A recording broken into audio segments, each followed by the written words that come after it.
పేతురు ఒక చేపలు పట్టే జాలరి. ఒకరోజు రాత్రంతా అతను సముద్రంలో వల వేసి చేపలు పట్టడానికి ప్రయత్నించాడు. కానీ ఒక చేప కూడా దొరకలేదు. ఉదయం అయ్యేసరికి అతను అలసిపోయి వలలను శుభ్రం చేస్తున్నాడు. అప్పుడు యేసయ్య అక్కడికి వచ్చి పేతురు పడవలో కూర్చొని జనాలకు బోధించసాగాడు. బోధన అయిన తర్వాత యేసయ్య పేతురుతో ఇలా చెప్పాడు, లోతైన నీటిలోనికి వెళ్ళి వల వేయి. పేతురు ఆశ్చర్యపోయాడు. ప్రభువా, రాత్రంతా ప్రయత్నించా, ఏమీ పడలేదు, ఆయన నీ మాట కోసం వల వేస్తున్నా అన్నాడు. అతను వల వేసిన వెంటనే అద్భుతం జరిగింది. చాలా ఎక్కువ చేపలు పడటంతో వల చిట్లిపోవడం ప్రారంభమైంది. ఇంకో పడవ సహాయం కావాల్సి వచ్చింది.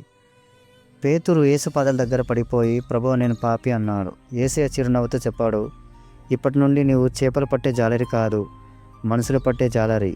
ఆ రోజు నుంచి పేతురు యేసుని అనుసరించాడు. దేవుని మాట వింటే అసాధ్యం కూడా సాధ్యమవుతుంది.